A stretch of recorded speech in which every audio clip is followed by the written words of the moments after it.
watching CBS 8 Mornings at 6.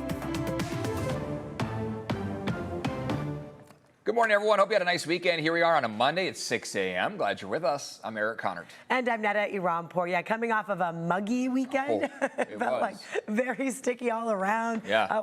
I saw those big clouds over the mountains, too. So right. The monsoonal moisture. Yeah, I don't know. I mean, considering I don't live across the mountains, Right. I love looking east and being like, wow. Right. Look at those bad boys. And the sunset, I went out to eat on Saturday night by the beach with those clouds and the colors. And it's so pretty. It's really Oh, actually God. kind of nice to have some of those big billowing clouds once in a while. Now this is the time that all of our viewers in the mountains are like, you can stop now. That's enough. After We the don't hail love it. on. Yeah, So they we did have get it. seen They some did get it. downpours of rain out over our local mountains. I will say that's going to continue all week long, where we have plenty of moisture out in the atmosphere that those clouds can kind of draw upon, and a good chance for some downpours over our local mountains, perhaps bleeding west toward our inland valleys at times. Those mid-level clouds and high-level clouds are also helping to kind of alleviate the low clouds along the coastline. So not dealing with much fog to start off our Monday here. 76 out along the coast, 88 inland. Coming up, we'll be talking about what to expect into the rest of the week. Back to you.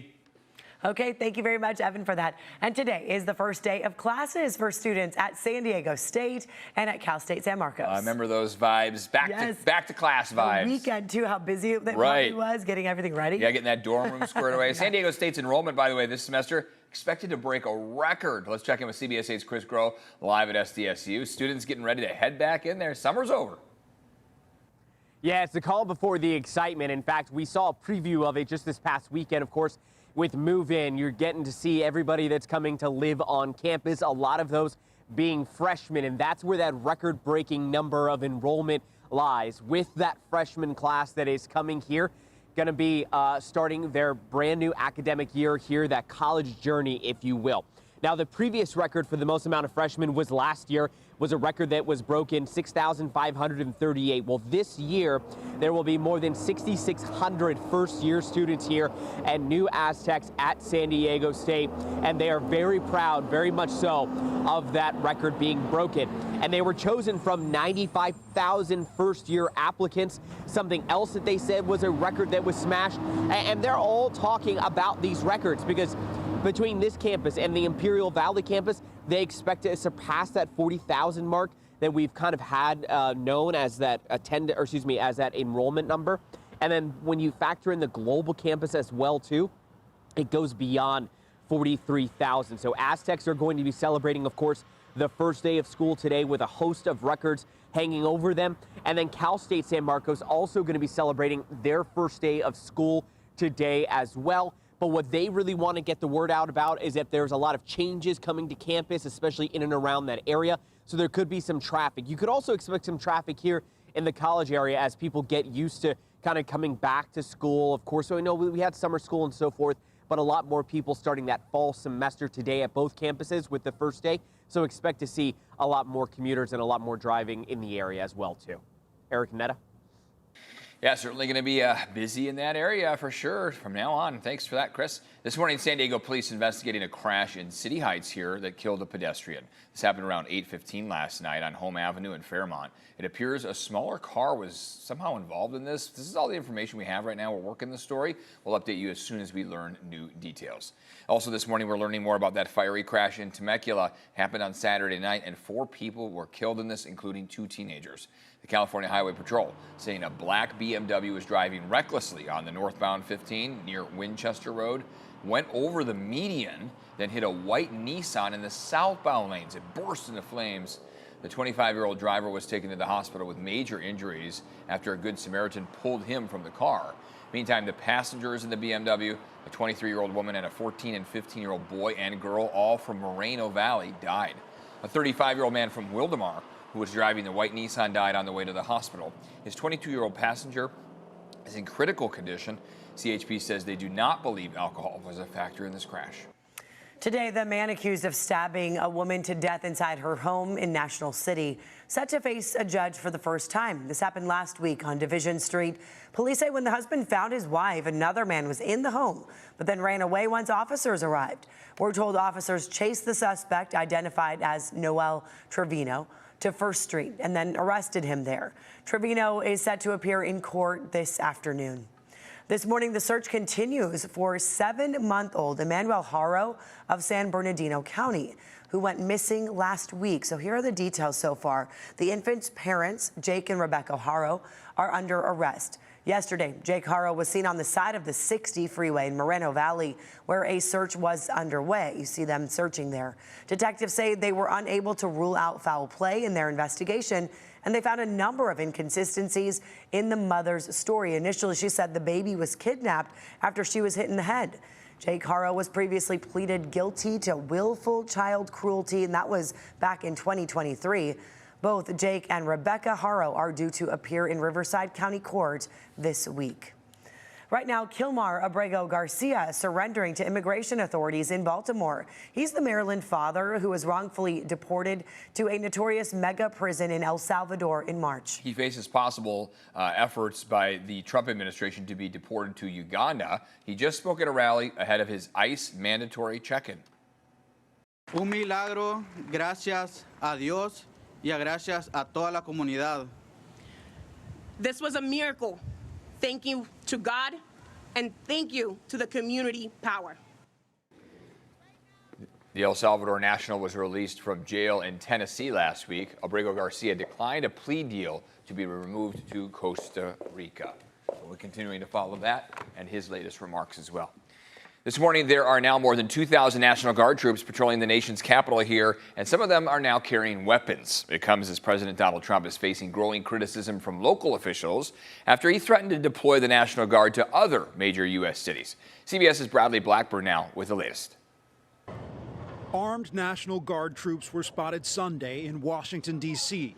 A military official tells CBS News that some service members, likely fewer than 50, may carry their service weapons. And the Joint Task Force in D.C. adds that use of force would only be allowed as a last resort and in response to imminent death or bodily harm. When we're ready, we'll go in. The escalation comes as President Trump has threatened to deploy the National Guard to other major cities. I think Chicago will be our next, and then we'll help with New York. Prompting backlash over the weekend. The city of Chicago does not need a military occupation. It would be, again, a clear, flagrant violation of the Constitution and federal laws. Chicago Mayor Brandon Johnson points to a 13% drop in crime in the Windy City since last year, according to Chicago police statistics. The president also took aim at Maryland's Governor Wes Moore yesterday, posting on social media, "If Wes Moore needs help, I will send in the troops and quickly clean up the crime." Moore on CBS News Face the Nation. While the president is spending his time from the Oval Office making jabs and attacks at us, there are people actually on the ground doing the work who know what supports would actually work to continue to bring down crime. The president described Baltimore, Maryland's largest city, as crime-ridden, though Moore points to police data showing that crime there fell more than 20% since last year. Bradley Blackburn, CBS News. President Donald Trump and Governor Moore's war of words continued on social media yesterday, with the president declining the governor's invitation to take a walk around Maryland streets, citing crime. The time right now is 6:09 here on a Monday. People waking up ready for a week that's about to be pretty hot again. Yeah, pretty much the same, right? Yeah, I mean, we're a little cooler than we were over the weekend, but only by a handful of degrees. We're still sticking with upper 80s, low 90s in many cases. And one of the key factors that a lot of people consider in that cool down is not changing, which is humidity. Relative humidity is still staying high. Afternoon conditions still seem perfect for a few mountain showers to pop up. You saw that view of the beach as we start off our Monday morning. It's still dark out there, another 10 minutes before sunrise.